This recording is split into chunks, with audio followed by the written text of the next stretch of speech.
Hello, night listener, and welcome to Little Nightmare. I'm Emma, and tonight I'll be keeping you company to help you fall asleep.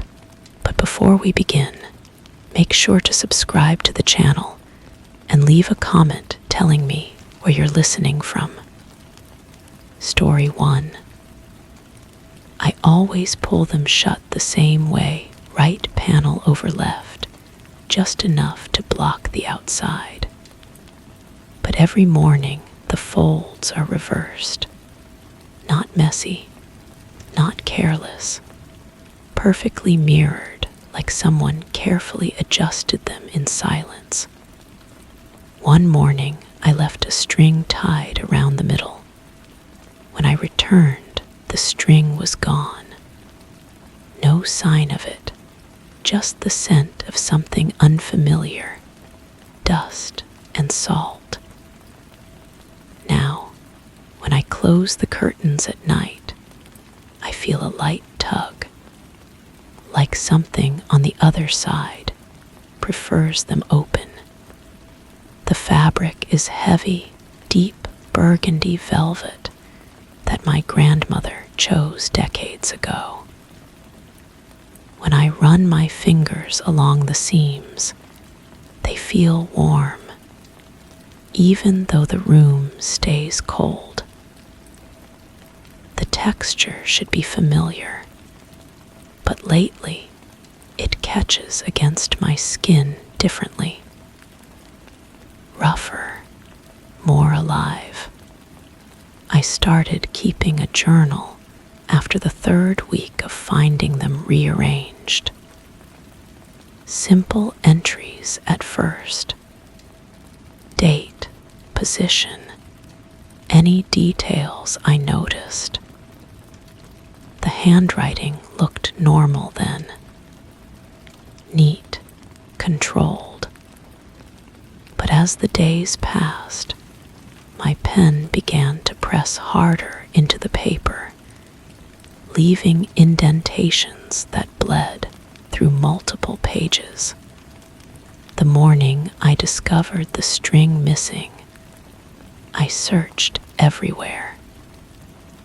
Under furniture, between cushions, in the folds of other fabrics. Nothing. The knot I'd tied was complex, something I learned years ago that couldn't simply slip loose. Yet it had vanished without leaving a trace of fiber or tension mark on the curtain material. That night, I decided to stay awake and watch. I positioned myself in the chair that faces the window directly, wrapped in a thin blanket, eyes fixed on the precise fold where right panel met left. The room settled into its usual silence, broken only by the soft hum of the heating system cycling on and off. But underneath that familiar rhythm, I began to notice something else.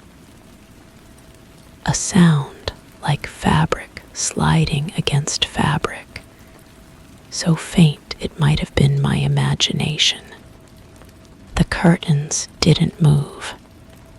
I watched for hours, my eyes growing heavy, blinking becoming longer and more frequent. But each time I focused again, the curtains remained exactly as I'd left them. The fold line sharp, the overlap perfect. Still, that sliding sound continued, irregular and patient. When dawn finally crept around the edges of the window frame, I discovered them reversed again. I must have dozed. There was no other explanation. But the certainty felt hollow, like trying to convince myself of something I didn't quite believe. The next approach was more systematic. I set up my phone to record the curtains overnight, positioning it on the bookshelf with a clear view of the entire window. The battery would last 8 hours, enough to capture whatever happened in the darkness. When I reviewed the footage the following morning, most of it showed exactly what I expected. Static curtains, unchanging folds, the gradual shift of shadows as outside light moved across the glass. But at the 4-hour mark, something strange occurred. The image began to flicker, not dramatically, but with the subtle distortion of interference. During these moments, the curtains appeared to shift slightly, though when the picture cleared, they looked the same. I replayed those sections repeatedly, slowing the playback, studying each frame. The flickering lasted exactly 47 seconds each time it happened. And during those seconds, I could swear I heard something through the phone speakers. Not the sliding sound I'd noticed before, but something else. A whisper, too distorted to understand, but unmistakably human. The recording ended abruptly at the 6-hour mark, though the battery indicator showed it should have continued for 2 more hours. When I checked the phone, the file was corrupted. Only the first 4 hours remained intact. That evening, I tried a different approach. Instead of trying to catch whatever was happening, I decided to communicate with it. I wrote a note on a piece of paper and tucked it between the curtain panels before drawing them shut. The message was simple. I know you're there. What do you want? The paper was gone by morning. In its place, pressed into the fabric itself, I found an impression. Not written words, but shapes that resembled letters, as if someone had pressed their fingers against the material from the other side and somehow left a message in the texture. The shapes were subtle, visible only when the light hit them at a specific angle, but they formed something that looked like, remember. Remember what? I spent the day going through old photographs, letters, anything that might connect to the curtains or the house. Most of the pictures showed the same burgundy fabric hanging in the same position, unchanged through years of family gatherings and daily life. But in one photograph, taken during a holiday dinner, I noticed something odd. The curtains were open, and standing just behind them, barely visible in the reflection of the window glass, was a figure I didn't recognize. The photograph was old, the colors faded, but the figure appeared to be wearing clothes from a different era. The silhouette was indistinct, but something about the posture felt familiar. Not the stance of someone posing for a picture, but the casual positioning of someone who belonged there. I began to research the house's history, diving into property records and old newspaper archives. The previous owners had lived here for 30 years before selling to my family.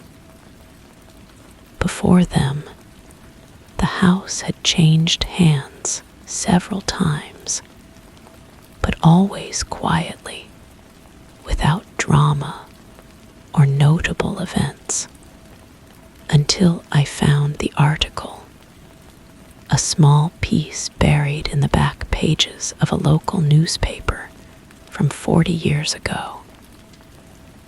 A brief mention of a woman who had lived in the house alone for several years before disappearing.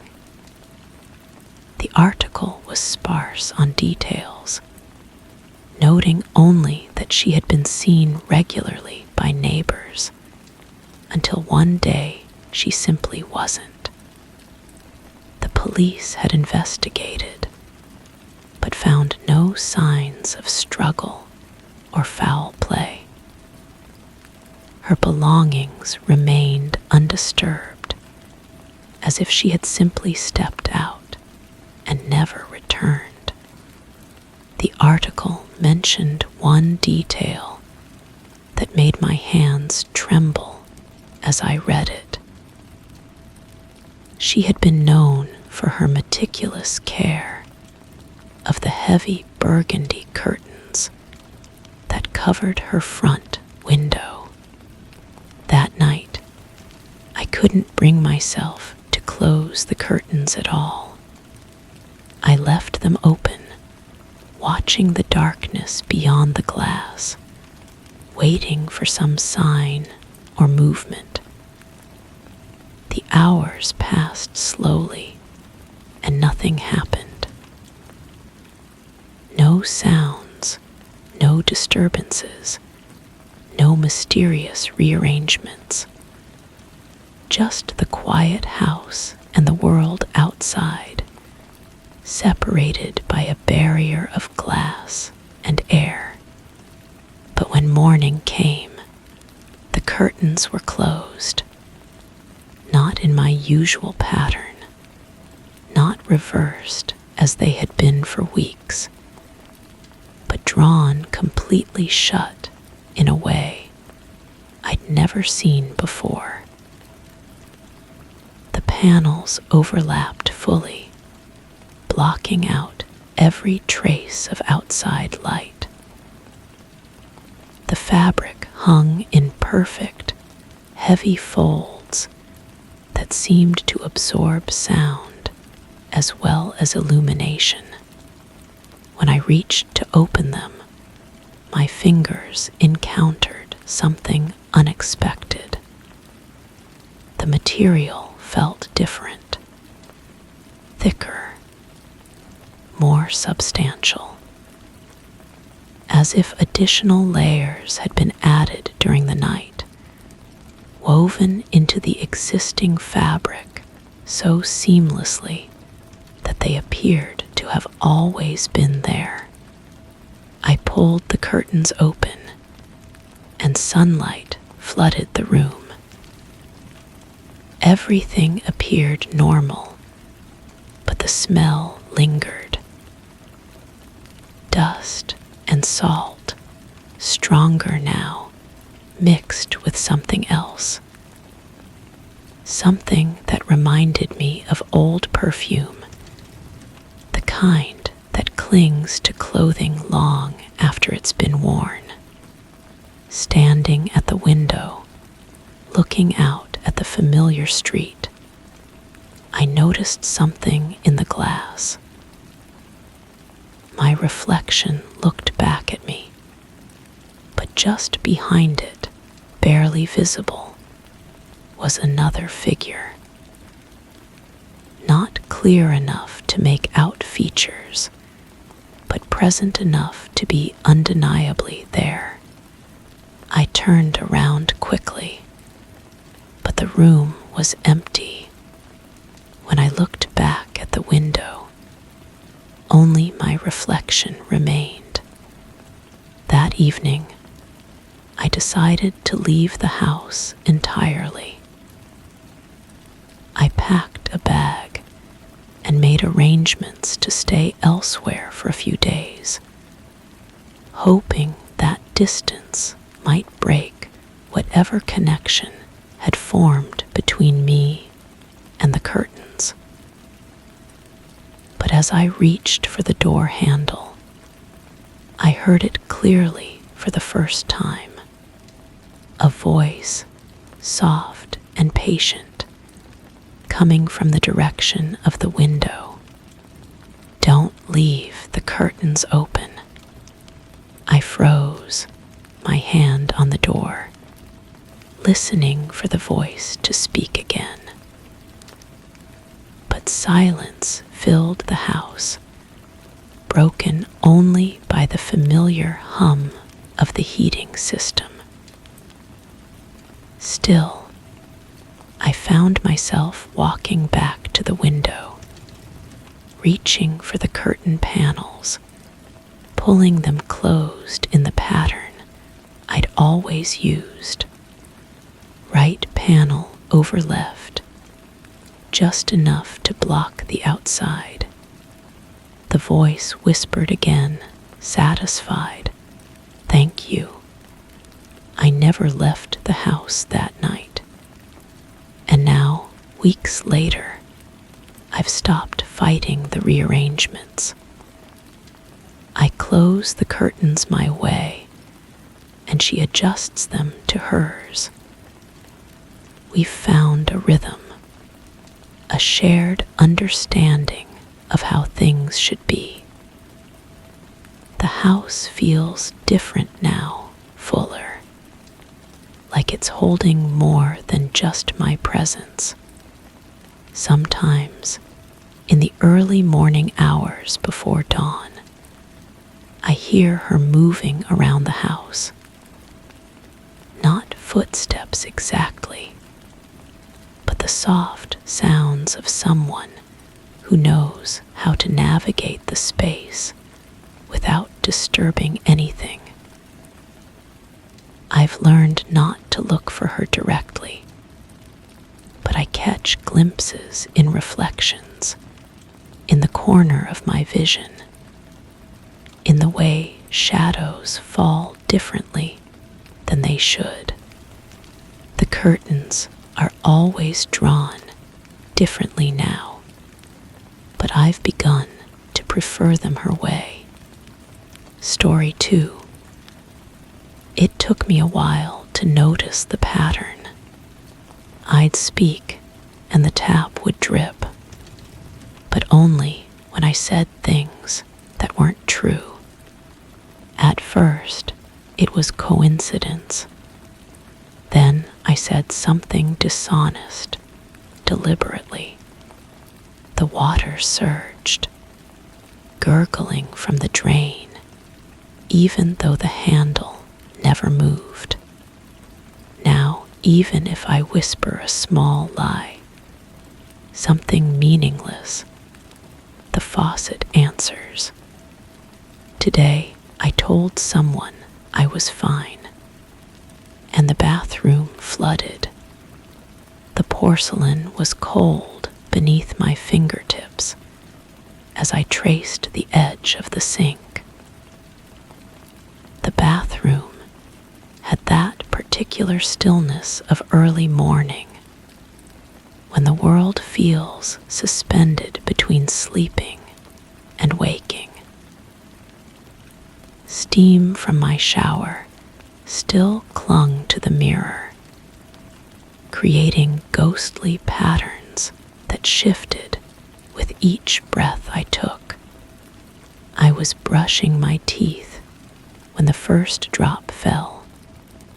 A single bead of water, perfectly formed, hanging from the faucet's mouth like a secret waiting to be told.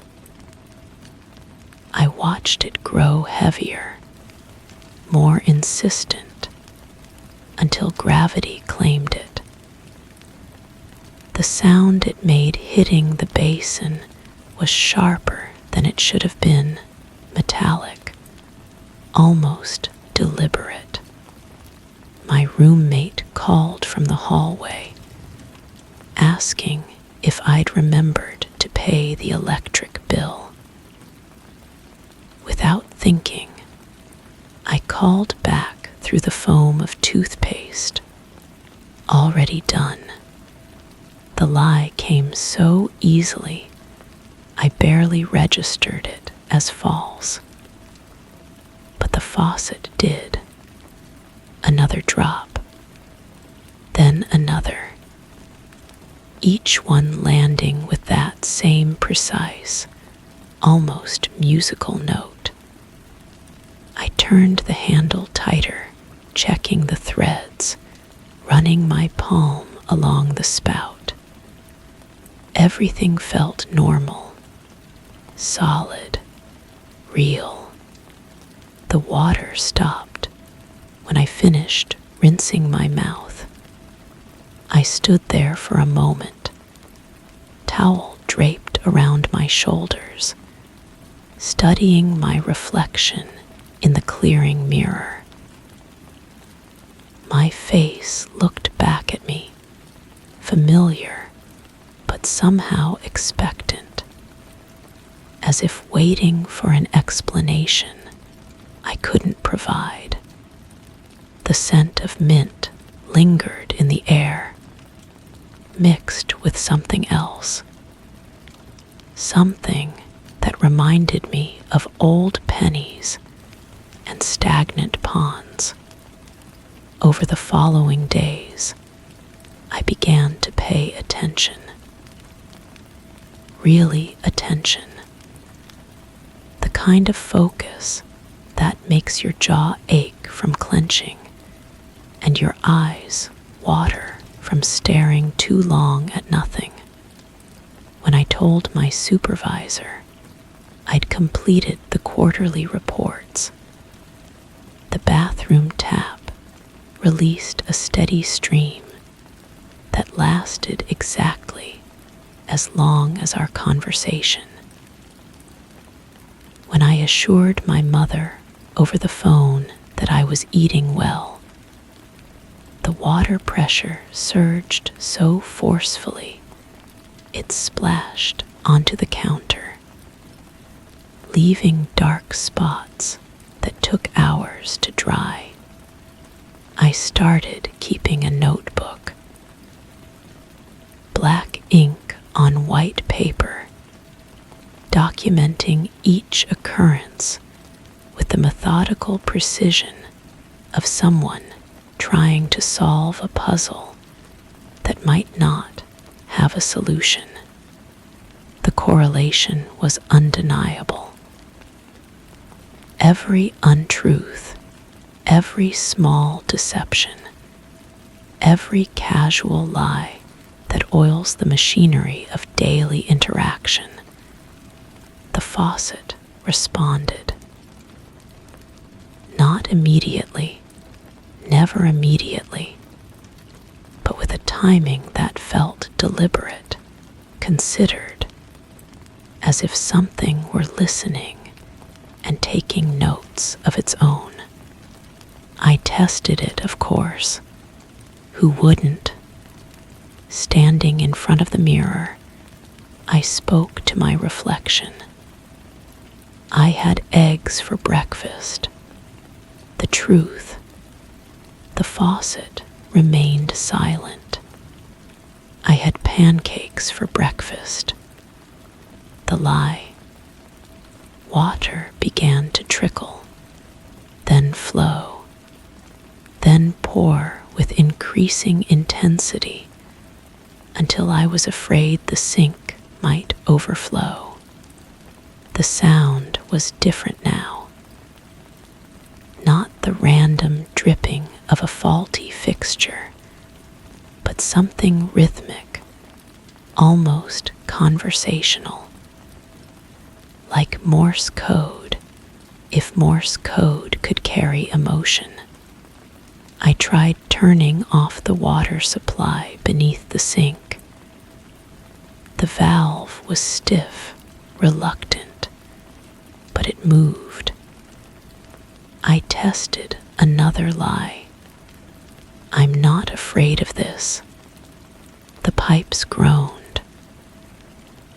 Water began seeping from the wall behind the sink, darkening the wallpaper in spreading stains that looked like bruises.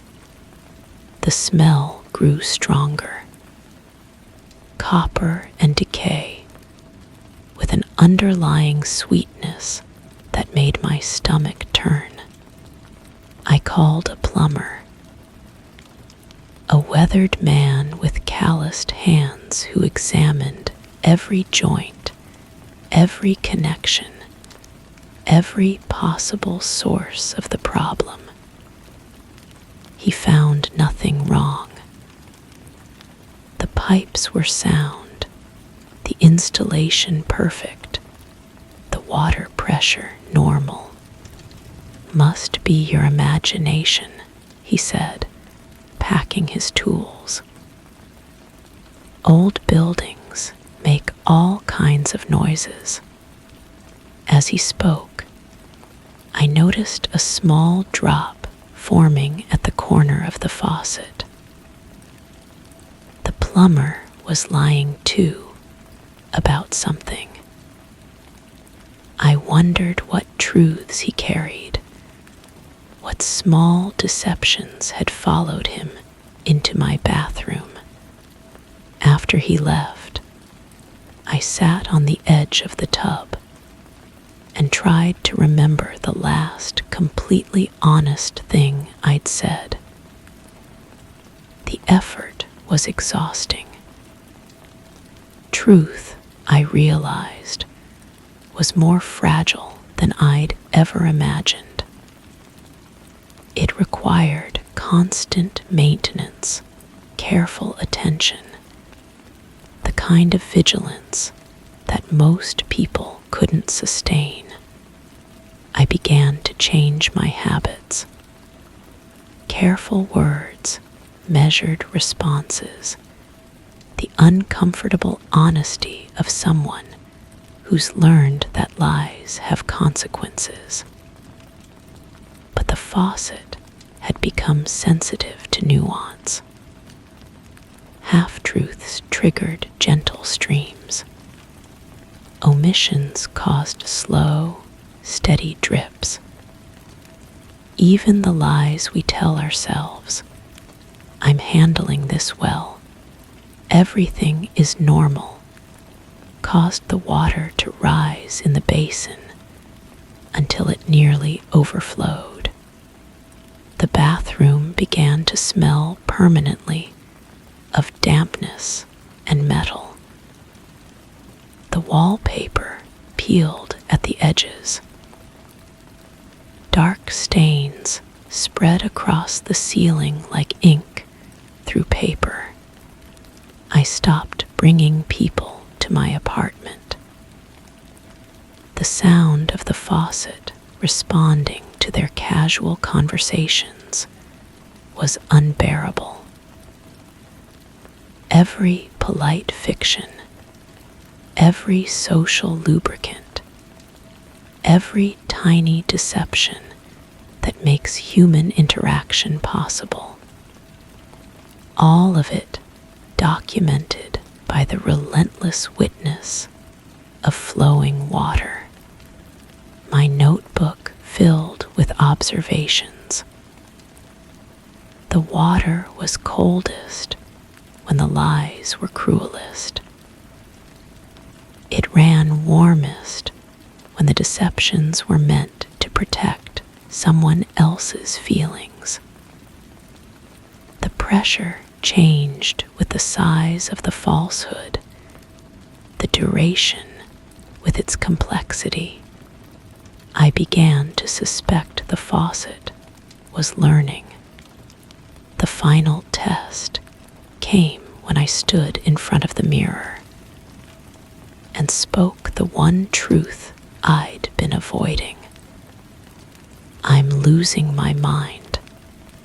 The water stopped completely. For the first time in weeks, perfect silence filled the bathroom. No dripping, no flowing, no response at all. Just the sound of my own breathing and the distant hum of the building's ventilation system. I reached for the handle, turned it experimentally. Nothing. The faucet had gone completely dry. I tried again. I'm perfectly sane. The water exploded from the tap with such force it cracked the mirror. It poured over the edges of the sink, soaking the floor, rushing toward the drain in the center of the bathroom with the urgency of something that had been held back too long. The sound was deafening now. Not water, but something else entirely. Voices, maybe, or the echo of every lie ever told in this room. The smell of copper became overwhelming, metallic and warm, like blood in my mouth. I tried to leave, but my feet slipped on the wet tile. The water was ankle deep now, still rising, still pouring from the faucet with mechanical persistence. The bathroom door felt impossibly heavy, the handle slick beneath my palm. When I finally managed to open it, the hallway was dry, completely dry, as if nothing had happened. I looked back at the bathroom. The floor was soaked, the mirror cracked, water still cascading from the faucet in sheets, but contained somehow, held within the boundaries of those four walls by rules I couldn't understand. I moved out the next morning, or tried to. The lease was in my name, the deposits non-refundable, the legal obligations binding. But more than that, I found myself unable to travel more than a few blocks from the building. Not physically unable. There were no barriers, no restraints, but the pull was irresistible, like gravity or hunger, or the need to breathe. I told people I was happy with the location. The faucet heard me from 3 floors away. Now I live carefully. Each word weighed, each statement examined for its absolute truth. The notebook has become volumes, filled with the careful documentation of a phenomenon that defies explanation, but demands acknowledgement. The water runs strongest when I tell people I'm fine, when I say I'm not afraid, when I pretend this is temporary, that I'll figure it out, that everything will return to normal. The bathroom has become a shrine to honesty, and I am its reluctant priest. faucet is my confessor, my judge, my constant companion in a world where truth has become a luxury I can no longer afford. Sometimes, in the deepest part of the night, I can hear it running even when I haven't spoken at all, as if it's responding to the lies I think but don't say, the deceptions I carry in my heart like stones. I wonder if it's always been there, waiting. If every building has its own version of the truth, patient and implacable, ready to respond when someone finally notices the pattern. The mirror still shows my reflection, but something has changed. The person looking back seems to be listening to something I can't hear, waiting for something I can't see. The faucet runs clearest when I admit that I'll never leave this place, that I've become part of whatever system governs the flow of water and the weight of words. And sometimes, when the building is quiet and the water is still, I think I can hear other faucets in other bathrooms, responding to other voices, other lies, other truths too dangerous to speak aloud. The pattern is spreading. I should warn someone, but who would believe me? The faucet is already starting to drip. Story 3. I pushed the shelf aside to sweep. The wall behind it was warm, not sunlit warm, and when I placed my palm against it, it gave slightly, like pressed fabric. I leaned in, listening. There was a slow, steady sound, not mechanical, not wind, something deeper. Now each night, I notice the books shifting. The bottom shelf sags more than it used to, and the dust returns too quickly, like the wall is exhaling while I sleep. The cleaning had been routine. I'd lived in this apartment for 3 years, and the heavy oak bookshelf had never moved from its corner.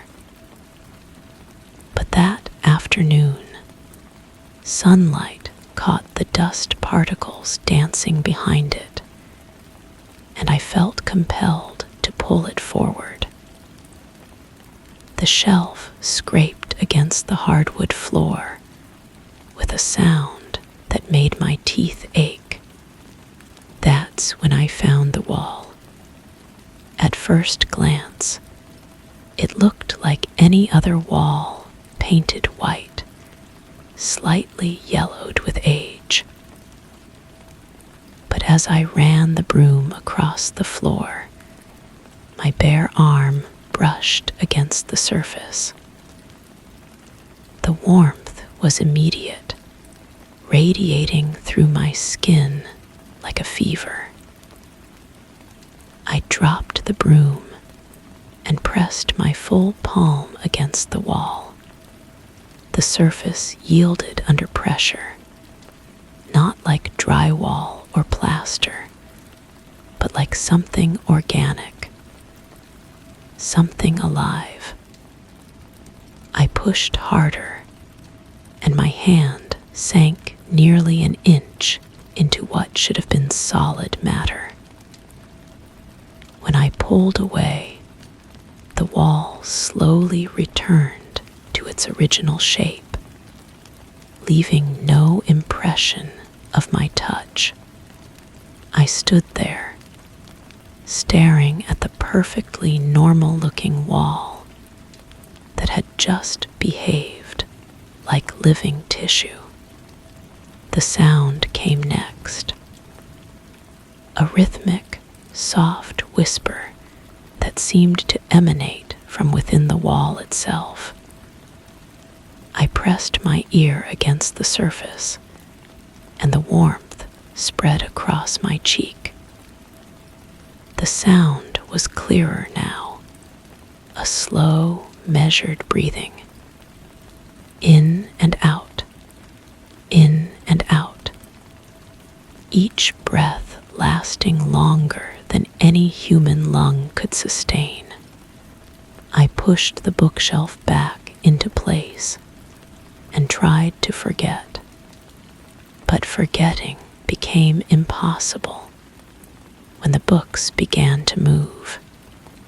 The first night, I woke to a soft, thudding sound from the living room.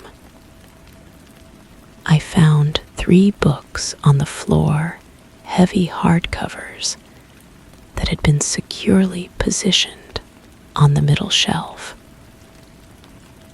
I replaced them and went back to bed, convincing myself that the building's old foundation had settled, causing a minor shift.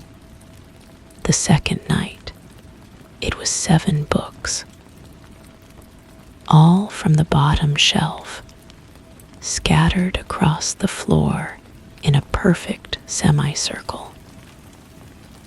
The pattern was too deliberate to be random. I picked them up one by one, noticing how the covers felt slightly warm to the touch, as if they'd been sitting in sunlight.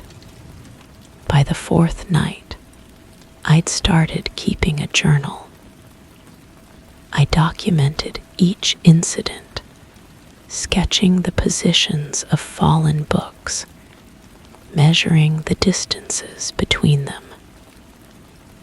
The patterns were becoming clearer. The books weren't just falling, they were being moved, pushed outward from the shelf in expanding circles, as if something behind the wall was growing larger. I began to hear the breathing even when I wasn't near the bookshelf. Soft exhalations that seemed to come from the walls themselves, following me from room to room. In the bathroom, the mirror would fog slightly around the edges, though the air was cool and dry. In the kitchen, the refrigerator's hum would occasionally synchronize with that slow, steady breathing pattern.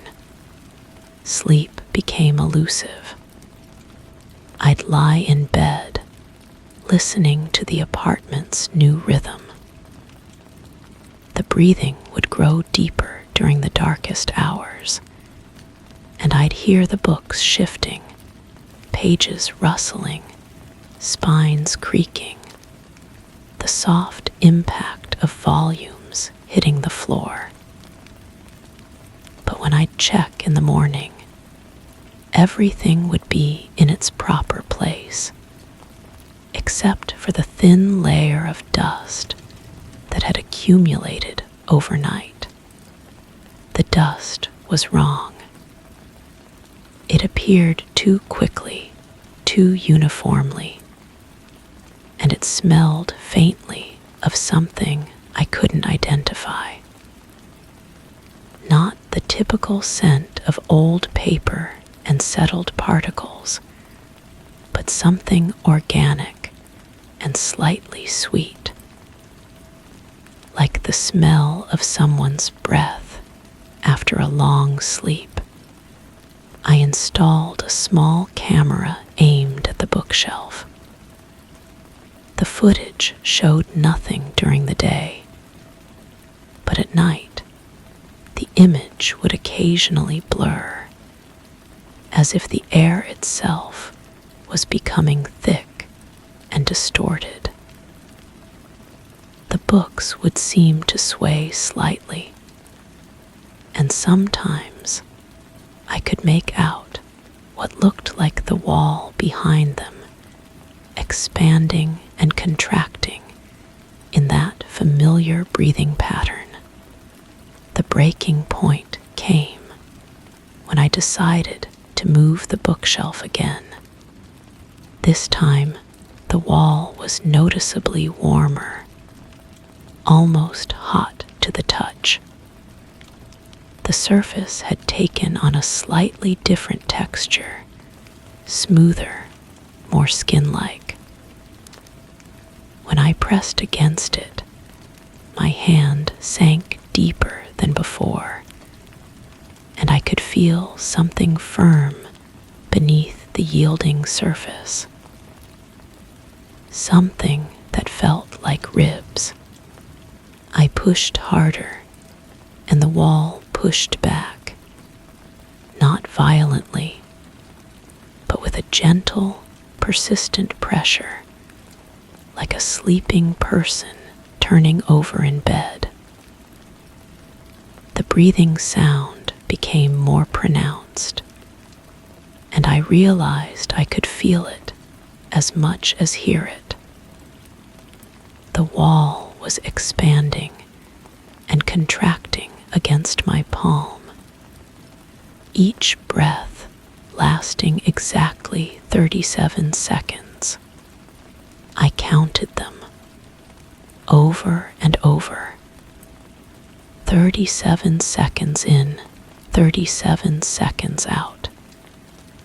Never varying, never changing pace. I began talking to it. At first, just whispers, asking what it was, what it wanted. The breathing would sometimes pause for a moment when I spoke, as if it were listening. Then it would resume its steady rhythm, and I'd feel a warmth spread across my palm that felt almost like acknowledgement. The conversations grew longer. I'd sit with my back against the bookshelf, my hand pressed to the wall, and tell it about my day, my fears, my loneliness. The breathing would slow when I was sad, quicken when I was excited. It was responding to me, learning from me. One night, I felt it move. Not the gentle expansion and contraction I'd grown accustomed to, but a deliberate shift, as if something large was repositioning itself behind the wall. The books on the shelf began to vibrate, and I heard a sound I'd never heard before. A low, rumbling voice that seemed to come from everywhere at once. It wasn't speaking words, but I understood. It was trying to communicate, to break through whatever barrier separated us. The wall began to bulge outward, the paint cracking in thin lines that spread like a spider web. The breathing became rapid, desperate. I backed away, suddenly afraid of what I'd been nurturing. The wall continued to expand, and I could see the outline of something massive pressing against it from the other side. The The breathing turned into something like sobbing, deep and mournful. I ran to the kitchen and returned with a knife. I had to stop this, had to cut through whatever was happening. But when I pressed the blade against the wall, it went through like cutting warm butter. The breathing stopped immediately. Dark, viscous fluid began seeping from the cut, pooling on the floor at my feet. It smelled like copper, and that same sweet breath scent I'd been noticing. The wall shuddered once, then went completely still. I sealed the cut with tape and pushed the bookshelf back into place, but it was too late. The damage was done. Now, months later, I still hear the breathing, but it's changed. Shallower, more labored. The books no longer fall, but they've begun to merge together, their pages fusing into thick, organic masses. The dust that accumulates overnight has a reddish tint, and sometimes I find handprints on the bathroom mirror that aren't mine. The wall behind the bookshelf is still warm, but now it's also sticky. And sometimes, late at night, I can hear it whispering my name. I've stopped trying to understand what it is.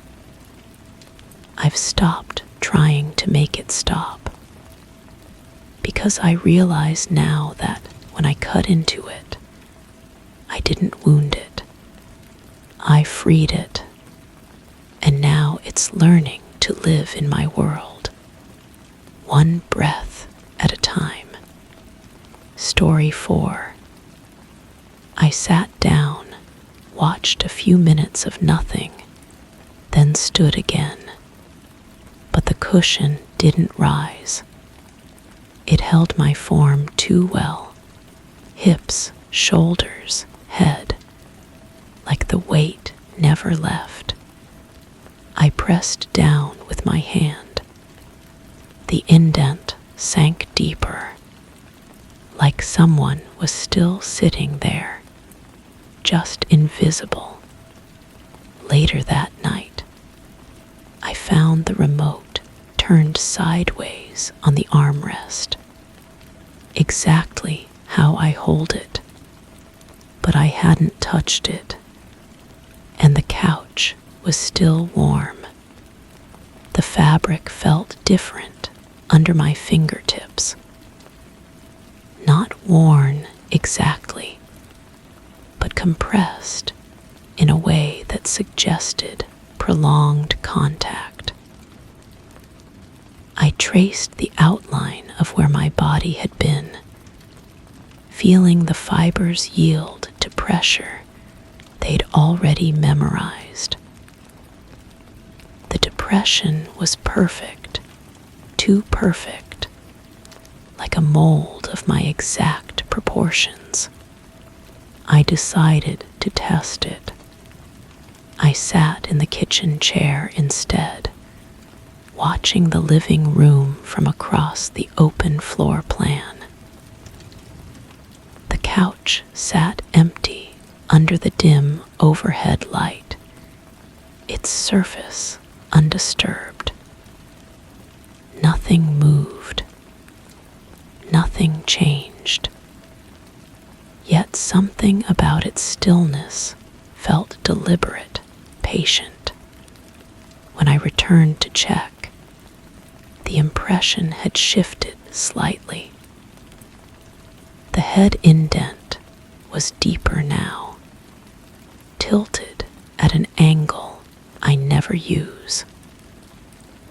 The armrest showed the faint outline of an elbow, positioned exactly where mine would rest during long viewing sessions.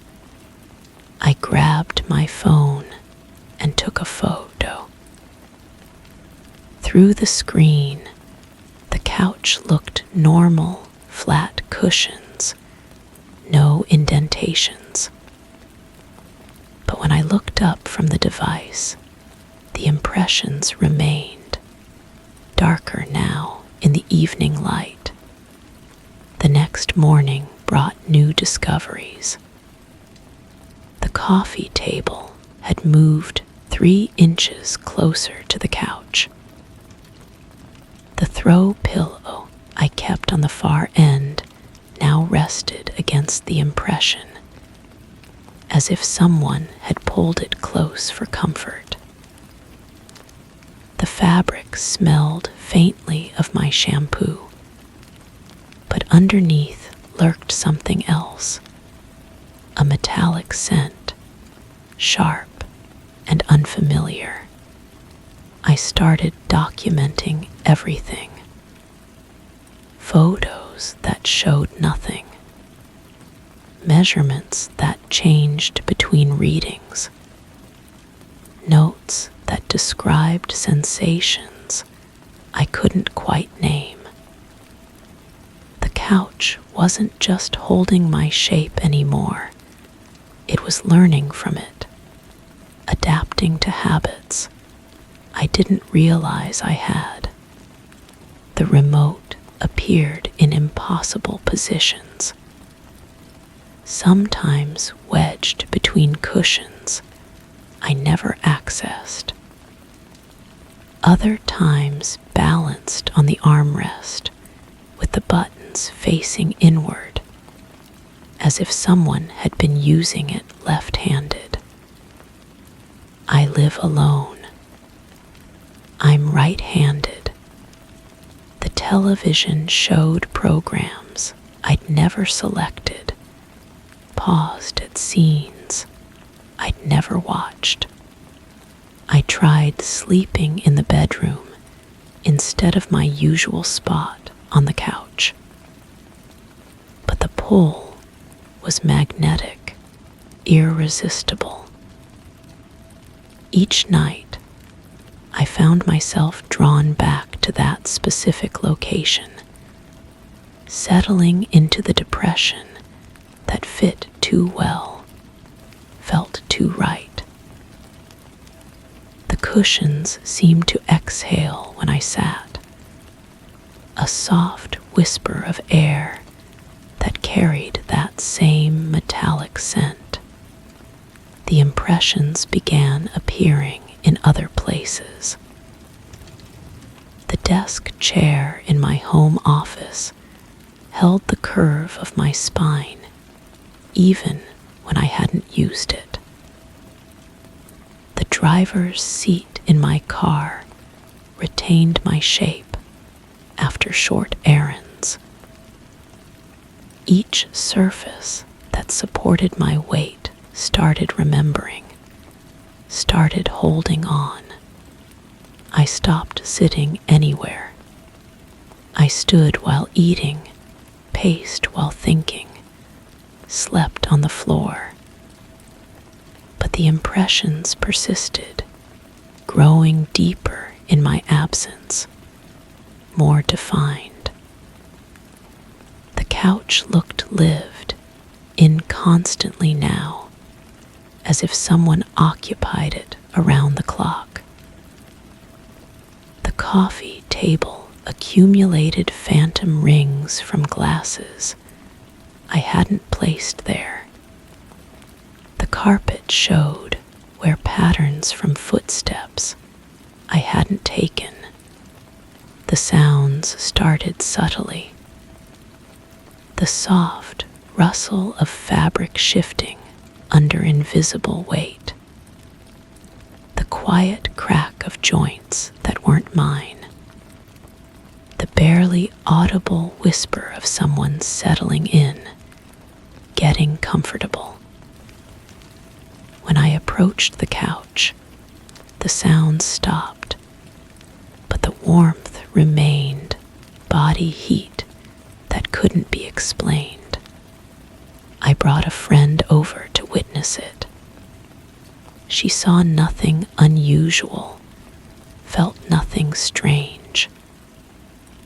The couch appeared normal to her, ordinary. But when she left, I found her impression next to mine. Two perfect outlines side by side. The metallic scent grew stronger, more complex, as if mixing with something new. I tried replacing the cushions.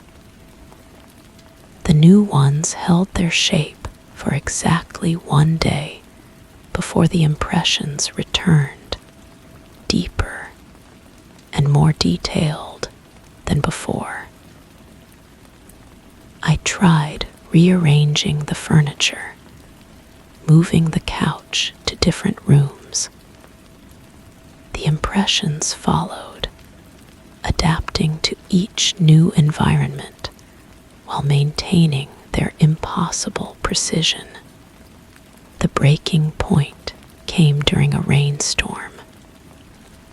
I sat in the kitchen, avoiding the living room entirely, when I heard the television turn on. The volume was low, but I recognized the sound of the weather report. Through the doorway, I could see the couch clearly occupied, the cushions compressed, the throw pillow positioned just so, the armrest bearing the weight of an invisible arm. I called out, my voice thin in the empty house. The television muted immediately. The impression shifted, the head portion turning toward the kitchen as if someone had looked in my direction. The fabric wrinkled in patterns that suggested movement, breathing, life. But nothing was there. Nothing I could see. I stood frozen, watching the couch hold a conversation with empty air. The impressions deepened and relaxed in rhythm, like someone laughing at a joke I couldn't hear. The remote clicked softly, channels changing with purposeful selection. The metallic scent drifted through the house, carried by a breeze that had no source. When I finally approached, the activity stopped. The couch returned to its patient stillness, but the impressions remained warm, recent, fresh. The remote lay precisely where I always placed it, but the television showed a program I'd never watched, paused at a scene I'd never seen. I don't sit anymore.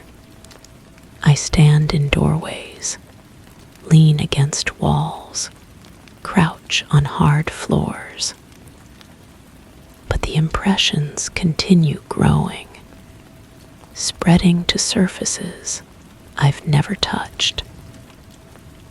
The bathtub holds the outline of my body, even though I only shower. The staircase shows the pressure points of my feet on steps I avoid. My bed retains the shape of sleep I no longer attempt. The house remembers me better than I remember myself. And sometimes, in the peripheral vision of sleepless nights, I catch glimpses of movement in those perfect impressions. A shoulder shifting, a hand reaching for something just out of sight. The couch holds more than my shape now. It holds whatever I've become. The metallic scent grows stronger each day, and I'm starting to recognize it. It's the smell of memory made manifest, of presence without form. The impressions aren't just holding my shape anymore. They're holding me. Story 5. I washed them carefully, scrubbed, dried, stacked. But the next day, when I opened the cabinet, they were sticky, greasy, covered in smudges that didn't belong to me. Prints too small, too wide, too wrong. I cleaned them again, placed them in a sealed drawer. In the morning, they were back in the sink, and the water smelled like something had been cooking. Something I never made, something that left a black film along the edge of the pot. The scent lingered in my kitchen for days. Sweet, almost floral, but with an underlying decay that made my throat close. I scrubbed the pot with bleach, with steel wool, with everything I could find. The black film would fade, then return, spreading like ink dropped in water. I started washing the dishes twice, then 3 times. Each washing felt necessary, urgent, as if something depended on their cleanliness. But every morning brought the same discovery. Fingerprints that belonged to no one, grease that appeared overnight, water that tasted of copper, and something else I couldn't name. The kitchen sink began to drain slower. Not clogged, just reluctant, as if the water was being pulled down by something that didn't want to let go. I'd watch the murky liquid swirl, and sometimes I'd catch glimpses of movement beneath the surface. Shadows that couldn't belong to the dishes, shapes that seemed to writhe when I wasn't looking directly. I bought new dishes, bright white ceramic, unmarked, pristine. I washed them carefully before their first use, dried them with a clean towel, placed them in the cabinet with deliberate precision. That night, I heard sounds from the kitchen, gentle clinking, like someone carefully setting down china. But when I crept to investigate, the kitchen was empty, the new dishes still stacked exactly where I'd left them. The next morning, they were dirty again. But not just dirty, used. There were bite marks in what looked like food residue, circular stains that suggested cups had held liquid, knife marks across the plates that spoke of careful cutting. Someone had eaten from my dishes.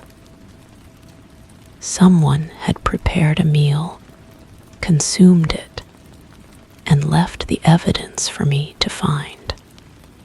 I installed a camera, a small device that recorded everything every angle of the kitchen, every shadow that crossed the counter. I watched the footage obsessively, rewinding through hours of static emptiness. The dishes remained motionless in their cabinet. The sink stayed empty. Nothing moved, nothing changed, nothing explained the morning discoveries. But the audio picked up something else. Soft sounds, almost like breathing, that seemed to come from inside the walls.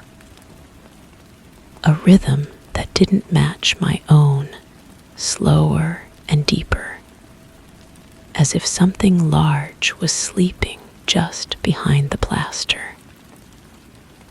I pressed my ear against the wall and felt vibrations, gentle tremors that pulsed in time with the recorded breathing. The dishes began to multiply. Not obviously, not all at once, but gradually. I'd count them in the morning: 8 plates, 6 bowls, 4 cups. By evening, there would be 9 plates, 7 bowls, 5 cups. Extra pieces that looked identical to the originals, but felt different. Heavier, warmer. When I held them, my fingers would tingle, and I'd catch glimpses of reflection that didn't match my movements. I tried throwing them away, packed them in boxes, drove them to the dump, watched them disappear into the pile of refuse. But when I returned home, they were back in the cabinet, clean and waiting. Not just the original dishes, but the extras too, as if the act of disposal had somehow multiplied them further. The water in the sink began to stay warm. Not hot, but body temperature, as if someone had just been washing in it. I'd drain it completely, check the pipes, inspect the water heater. Everything appeared normal, but the warmth persisted. Sometimes I'd see steam rising from the empty basin, and when I leaned closer, I could smell that sweet, rotting scent again. I started eating from paper plates, plastic utensils, anything disposable. But the dishes continued their cycle, dirtying themselves in the night, requiring attention I couldn't deny. My hands would move without permission, scrubbing and rinsing, polishing each piece until it gleamed. The work felt necessary, ritualistic, as if stopping would invite something worse. The reflections in the dish surfaces began to lag. I'd move my hand, and the image would follow a moment later, like a delayed video feed. Sometimes the reflection would continue moving after I'd stopped, performing actions I hadn't taken. I'd watch my mirrored self reach for things that weren't there, smile when I was frowning, blink when my eyes were wide with fear. Then I found the journal, hidden behind the loose baseboard near the sink, wrapped in plastic that smelled of that same sweet decay.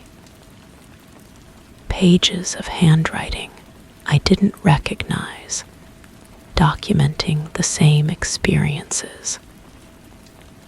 The dishes, the smells, the multiplying pieces. But the entries were dated years ago, written by someone who'd lived here before me, someone who'd faced the same inexplicable cycle. The final entry was different, more frantic, the handwriting deteriorating into desperate scrawls. It spoke of understanding, of acceptance, of finding peace in the routine. The dishes weren't dirty, it explained.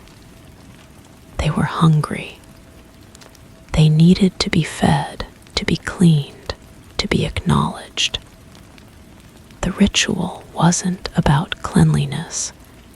It was about appeasement.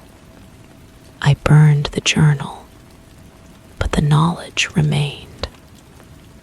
The dishes continued their cycle, and I continued mine, understanding now that I was part of something larger. The breathing in the walls grew louder, more insistent. The reflections became more independent, showing me glimpses of others who had stood at this same sink, performing the same endless task. Now I wash them carefully, understanding that each scrub, each rinse, each careful placement is a conversation with something that has no name. The dishes are never truly clean, never truly dirty. They exist in the space between, waiting for the next meal, the next person, the next set of hands to continue what can never be finished. The water still runs warm. The reflections still lag. And somewhere in the pipes, something continues to breathe, patient and eternal, sustained by the ritual of cleaning what can never be clean. Story 6. I sleep alone, but every morning, both sides of the mattress are sunken. Equal weight, equal warmth. I flipped it, rotated it. Still the same. Even when I sleep in the center, I wake pressed to one edge, as if pushed, as if someone or something wanted their space. And last night, I swear I felt the sheets lift slightly behind me, like someone was getting comfortable. The first morning I noticed it, I blamed my restless sleep. Perhaps I tossed and turned more than usual, creating the illusion of a double impression. The memory foam should have returned to its original shape by dawn. But there it was, 2 perfect indentations, mirror images of each other, as if 2 bodies had lain side by side through the night. I pressed my palm against the empty side, still warm, not the ambient temperature of the room, but the lingering heat of human presence. My skin prickled with goosebumps as I pulled my hand away. I decided to document this phenomenon. Every morning, I would photograph the bed before making it. Measure the depth of the impressions. Note the temperature differences. My phone's camera captured what my eyes confirmed: two distinct depressions, each roughly the size and shape of a human form. The measurements were consistent. The left side, where I slept, showed a depth of approximately 2 inches. The right side, where no one should have been, displayed the exact same depth. The thermal readings from my infrared thermometer revealed temperatures nearly identical to my own body heat. I purchased a new mattress. Firm, expensive, the kind that promised to maintain its shape regardless of use. The delivery crew set it up while I watched, ensuring every seal was intact, every component pristine. The first night on the new mattress, I positioned myself dead center. I marked the spot with a small piece of tape on the bed frame, aligning my body precisely in the middle. I set my phone to record video throughout the night, though the infrared footage would be grainy in the darkness. I woke against the left edge, my body curled into a tight ball, as if I had been gently but firmly guided there. The right side bore the same familiar impression, the same residual warmth. The tape marker confirmed I had moved nearly 2 feet from my starting position. The video showed nothing but darkness and the occasional shift of my sleeping form. Yet something felt wrong about the footage. The timestamp seemed to skip occasionally, just by seconds, as if the recording had been paused and resumed. But that was impossible. I began sleeping with a small digital recorder next to my pillow, hoping to capture any sounds that might explain the phenomenon. The playback revealed my own breathing, the occasional rustle of sheets, and something else, a second rhythm of respiration, so faint it was barely audible above the ambient noise. The breathing wasn't mine. It was deeper, slower, with a slight wheeze that I had never heard from my own lungs. It started roughly the same time I fell asleep and continued until just before I woke. When I isolated the audio and amplified it, the sound became clearer, deliberate, peaceful, the breathing of someone in deep, comfortable sleep. My landlord insisted no one else had keys to the apartment. The locks were new, the windows secure, and several stories above ground level. I installed a security camera in the bedroom corner, angled to capture the entire bed. The footage from that night showed me entering the frame, preparing for sleep, positioning myself in the center of the bed. Throughout the night, my body gradually shifted to the left side, but the movement was so slow, so natural, that it appeared to be ordinary sleep behavior. What wasn't ordinary was the way the right side of the bed seemed to compress and release in a rhythm completely independent of my movements. I watched the video frame by frame.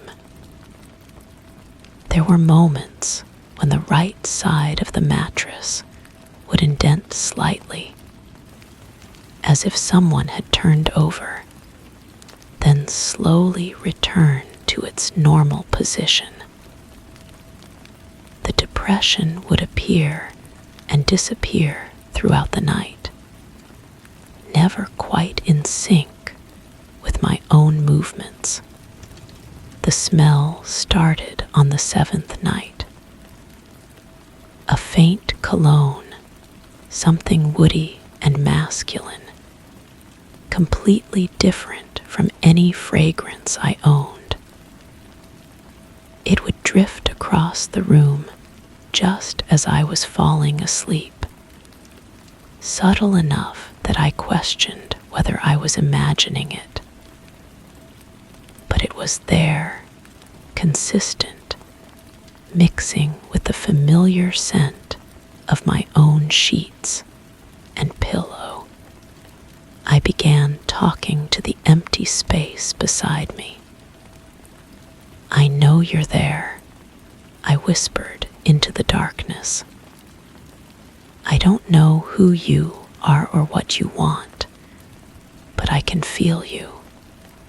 The response came as a barely perceptible shift in the mattress, a gentle settling that felt almost like acknowledgement.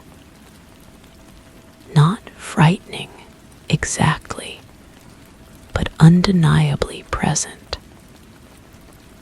I reached my hand across the bed, letting my fingers explore the empty space where someone seemed to lie. The sheets were warm. Not just warm, but properly heated, as if blood had been circulating beneath them. I could feel the outline of a form, the suggestion of a shoulder, the curve of a hip, the length of a leg.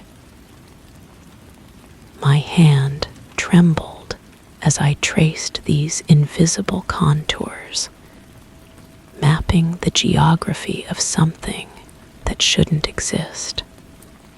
"Who are you?" I asked again, my voice barely a whisper. The bed shifted more noticeably this time. I felt the mattress compress near my pillow, as if someone had turned to face me. The warmth intensified, radiating from the space just inches from my own body. And then, so softly I almost missed it, I heard the sound of breathing change, deeper, more intentional, as if someone had been awakened by my question. I should have been terrified. Instead, I felt a strange sense of comfort, as if I had been sleeping beside a longtime companion all along.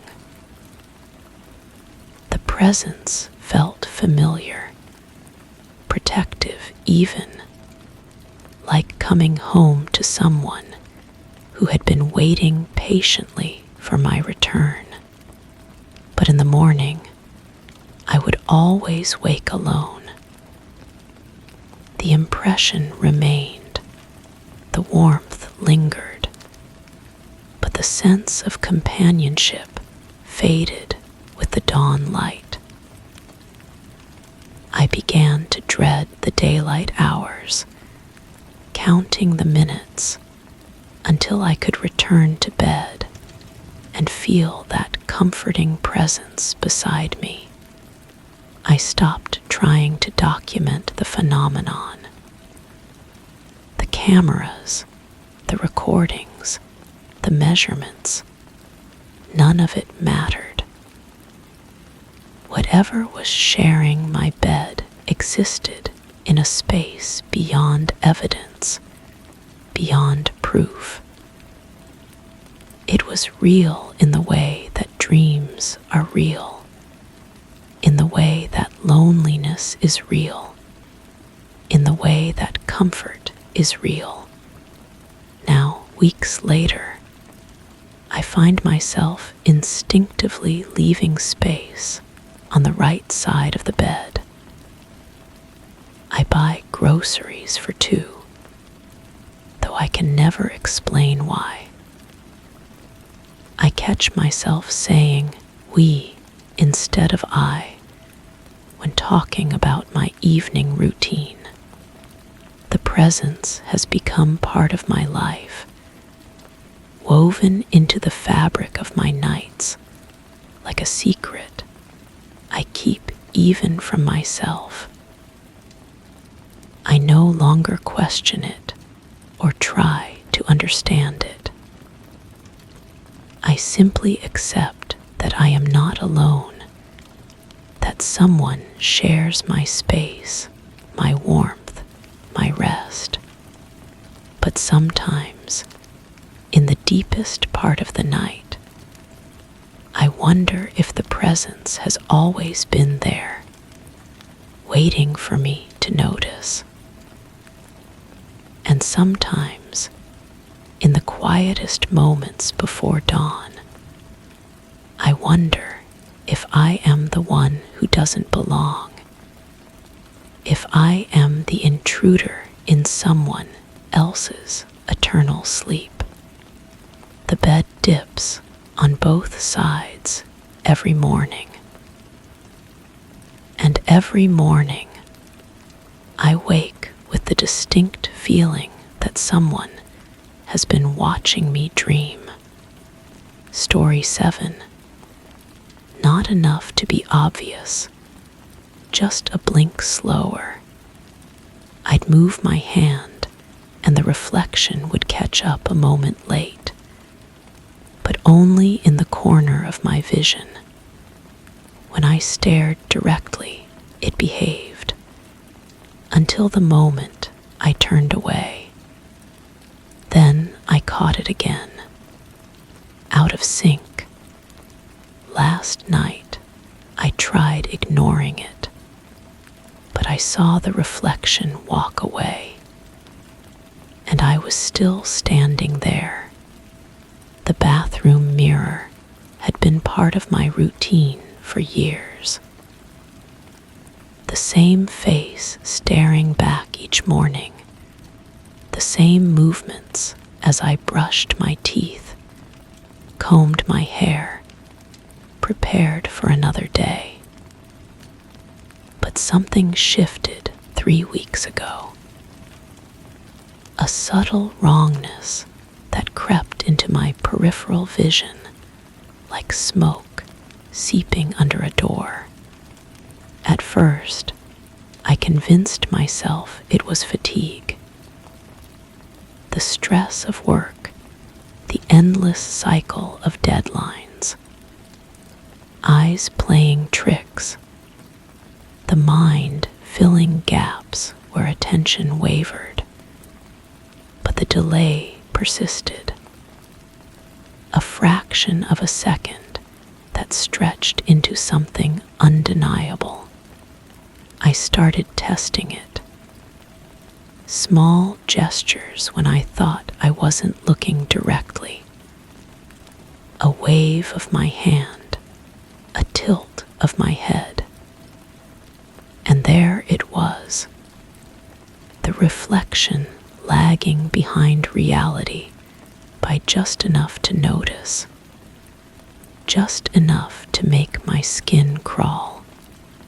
The The scent of lavender soap lingered in the air, but underneath it, something else. Something metallic and cold. The kind of smell that makes you check if you've left a window open, even when you know you haven't. I began documenting everything. A notebook beside the sink, filled with observations. Delay more pronounced after midnight. Reflection blinks 1 second after I do. Sometimes the mouth moves when mine doesn't. Each entry felt like evidence of my own unraveling, but I couldn't stop writing. The mirror's surface felt different now. Warm to the touch when the room was cold. The glass seemed to vibrate slightly under my fingertips, like something was pressing against it from the other side. When I leaned closer, my breath fogged the surface in patterns that didn't match my exhalations. I tried avoiding the bathroom entirely. Used the kitchen sink, kept my eyes down, found excuses to look anywhere but at reflective surfaces.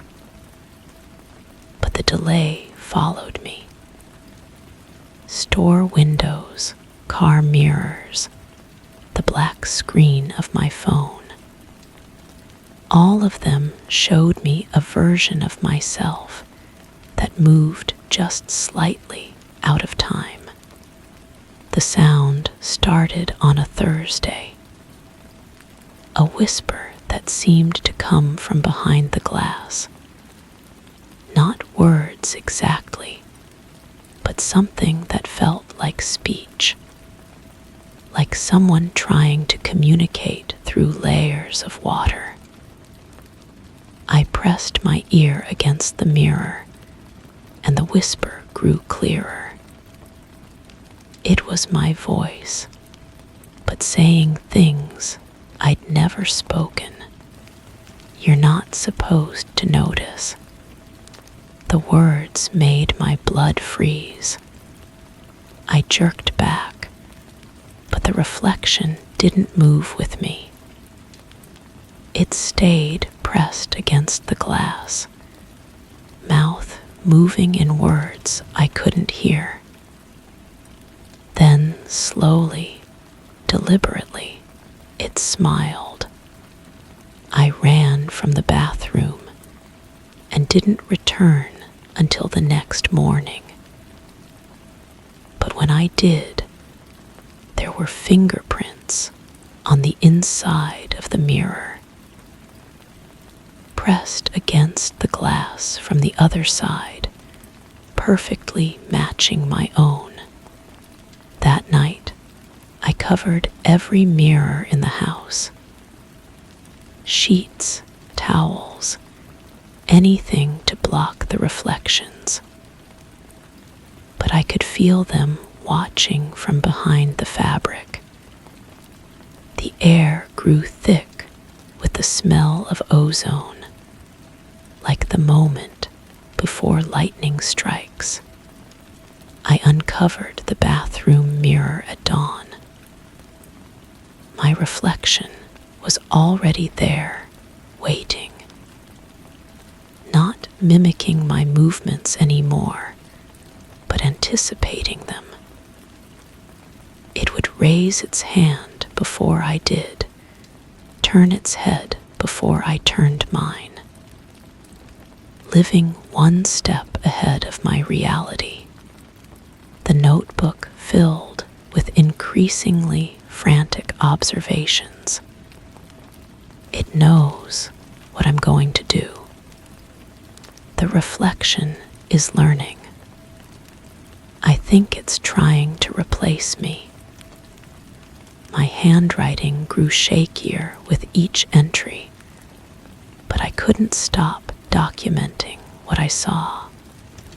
The breaking point came when I woke up facing the mirror, though I'd gone to sleep with my back to it. The reflection was already awake, studying me with eyes that held too much knowledge. It mouthed words I could almost understand, pressing its hands against the glass until spider web cracks appeared in the surface. I grabbed a hammer and swung at the mirror. The glass shattered, but the reflection remained intact in each shard. Hundreds of versions of myself, all moving independently, all watching me with expressions I'd never worn. The cuts on my hands healed, but the scars formed patterns that looked almost like writing. A language I didn't recognize, but somehow understood. The message was simple. You cannot break what was never broken. Now I avoid all reflective surfaces, but I can feel the other version of myself growing stronger. Sometimes I catch glimpses of it in my peripheral vision, living in windows, puddles, the curved surface of spoons. It's building something in the space between reflection and reality. The delay is spreading, not just in mirrors now, but in everything. My shadow falls a moment after I move. My voice echoes before I speak. The world is slowly falling out of sync with itself, and I'm the only one who notices. I write this knowing that the other version of me is reading over my shoulder, one word behind, learning from my thoughts. Soon, the delay will catch up completely. The reflection will step out of its glass prison, and I'll be the one trapped behind the mirror. The bathroom is calling me back. The new mirror I installed this morning is waiting. I can hear my reflection tapping against the glass, patient and persistent. It knows I can't resist looking, and when I do, I'm afraid I'll see that I'm already gone. Story 8, I keep it shut, always. But some nights, I hear a soft click, then another, like the latch opening from inside. When I check, nothing's moved, but the cereal box is a little closer to the edge. The cans are turned label in. The light bulb burned out yesterday. Now I keep the door open, but I still hear it click, like it wants to stay closed, like something inside is waiting to be let out properly. The clicking started 3 weeks ago. I remember because I was washing dishes when I first heard it. A gentle, metallic sound that made me pause with my hands still submerged in soapy water. I dried them slowly, listening. The house was silent, except for the distant hum of the refrigerator and the soft patter of rain against the kitchen window. I approached the pantry door cautiously. The brass latch gleamed in the overhead light, perfectly still. I pressed my ear against the wood, feeling the cool surface against my skin. Nothing. Just the faint smell of flour and spices seeping through the gaps in the doorframe. When I opened it, everything appeared normal. Shelves lined with familiar items, shadows falling where they always did. The cereal box sat precisely where I'd left it, 2 inches from the edge. The soup cans faced outward, their labels visible and aligned. I closed the door firmly, listening to the latch catch with a solid click. That night I heard it again, 2 deliberate clicks in quick succession. I grabbed a flashlight and crept to the kitchen, my bare feet silent on the cold tile. The beam cut through the darkness, illuminating the pantry door. Closed, latched, undisturbed. I decided to test it. I arranged the items inside with mathematical precision, measuring distances with my fingers, memorizing the exact placement of each can, each box, each jar. I even took a photograph with my phone, the camera flash reflecting off the metal surfaces. The next morning, I compared the photograph to reality. The olive oil had shifted half an inch to the left. The rice container had rotated slightly, its label now facing the back wall. Small changes, almost imperceptible, but undeniable. I started keeping a notebook. Each day, I documented the positions of items, sketching rough diagrams and noting any discrepancies.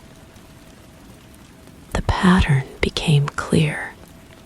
Something was moving inside the pantry, but only when the door was closed. Only when I wasn't watching. The clicks grew more frequent.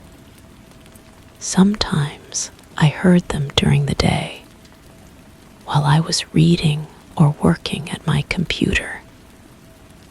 They seemed to respond to my presence, occurring more often when I was near the kitchen. I began to time them, noting their rhythm and frequency. They never came in 3s, never in 4s. Always 2 clicks, separated by exactly the same pause. I installed a motion sensor inside the pantry, a small device that would alert my phone if anything moved. The notifications started arriving within hours. Movement detected. No movement detected. Movement detected. The alerts continued throughout the night, creating a digital log of invisible activity. The light bulb burned out on a Tuesday. I reached for the switch out of habit, the pantry remained dark. When I opened the door, the familiar items seemed different in the shadows, their shapes more angular, their presence more oppressive. I bought a replacement bulb immediately, but when I tried to install it, my hands trembled. The socket felt wrong somehow, as if the metal threads had been altered. I gave up trying to fix it. Instead, I propped the door open with a wooden spoon, letting the kitchen light spill inside. The motion sensor went quiet. The clicking stopped. For 3 days, I enjoyed the silence. Then the clicks resumed. But now, they seemed to come from the open doorway itself. The sound was identical, but the source had shifted. I could hear the metallic percussion even when I was looking directly at the latch, watching it remain perfectly still. I began to smell something unusual, not unpleasant, but wrong. It reminded me of ozone after a thunderstorm, but sweeter, more organic. The scent was strongest near the pantry, emanating from the dark interior like invisible smoke. I sniffed the flour, the spices, the canned goods. Nothing. The smell seemed to come from the air itself, from the space between the shelves. My notebook filled with observations. The temperature inside the pantry had dropped by several degrees. I confirmed this with a thermometer, taking readings at different times of day. The walls felt different when I touched them, as if they were vibrating at a frequency just below human perception. I pressed my palm against the back wall and felt something that might have been a pulse, slow and steady. I started staying awake at night, sitting in the kitchen with my notebook and flashlight, waiting for the clicks. They came less frequently when I was watching, but they still came. I began to suspect that whatever was causing them could sense my attention, could somehow know when I was listening. The motion sensor showed increasingly erratic readings. Movement would be detected for hours at a time, then suddenly stop. The pattern made no sense. I reviewed the logs obsessively, searching for meaning in the digital chaos. The timestamps revealed that the activity peaked during the early morning hours, between 2 and 4, when I was usually asleep. I decided to keep watch all night. I positioned myself in the kitchen with a thermos of coffee and my notebook, determined to witness whatever was happening inside the pantry. The clicking began just after midnight. Soft, rhythmic, hypnotic.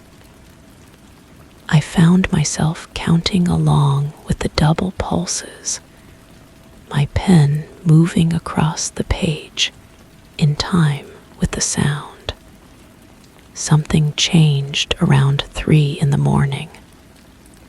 The clicking stopped, but the smell intensified. It filled the kitchen, thick and cloying. I felt dizzy, my vision blurring slightly. The pantry opening seemed to pulse with darkness, as if the shadows inside were breathing. I stood and walked toward it, my movements feeling sluggish and dreamlike. The shelves appeared deeper than they should have been, stretching back into impossible darkness. The familiar items seemed to float in the void, suspended by invisible threads. I reached out to touch the flour container, and my hand passed through it as if it were made of smoke.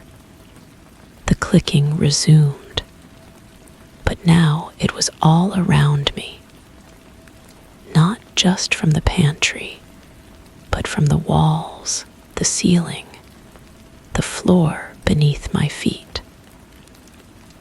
The sound was inside my head, synchronizing with my heartbeat, with my breathing.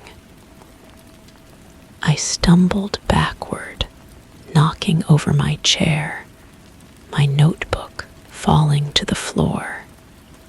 When I looked at the pantry again, everything was normal. The shelves were solid, the items real and tangible. The darkness had retreated to its proper boundaries, but the smell lingered, and I could still hear the clicking, faint but persistent, like an echo that refused to fade. I don't sleep well anymore. I keep the pantry door open during the day, closed at night. The pattern of the clicks has changed. They come more frequently now, sometimes in rapid bursts that sound almost like Morse code. I've started to think they might be trying to communicate, that the double clicks might be a form of language I'm only beginning to understand. The notebook is almost full. Pages of observations, sketches, theories.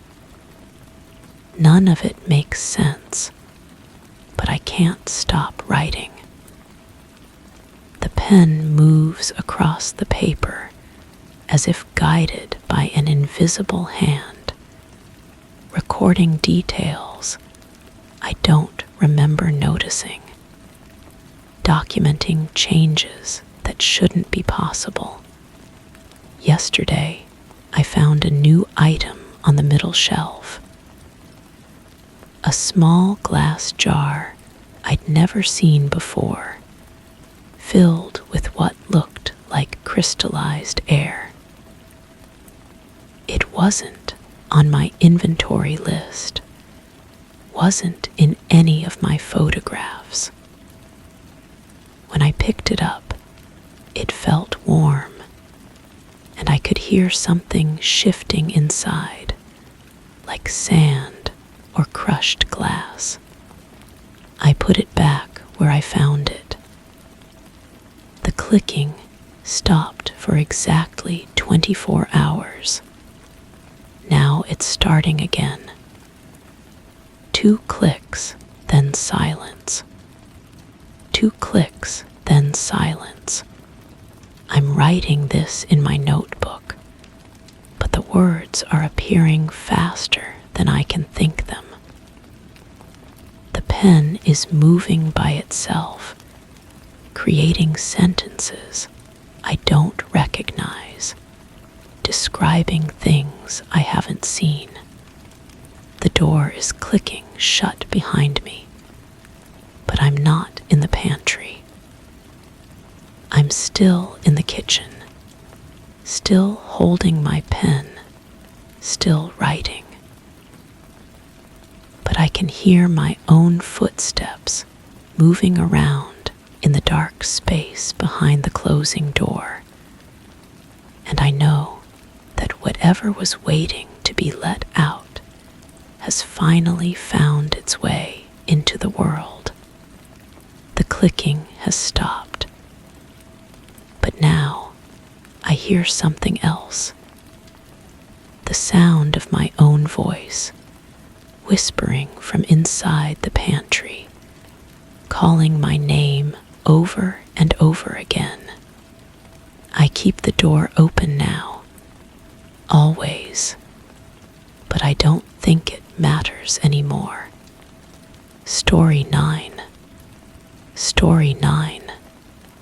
Silence draped the cobblestone streets of the quaint hillside town like a soft velvet cloak.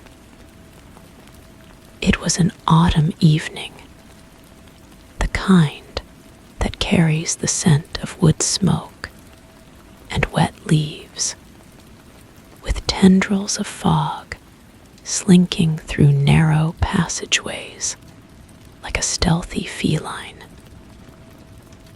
Peering from my lofty perch on the 3rd floor, I observed the warm glow emanating from the windows of the neighboring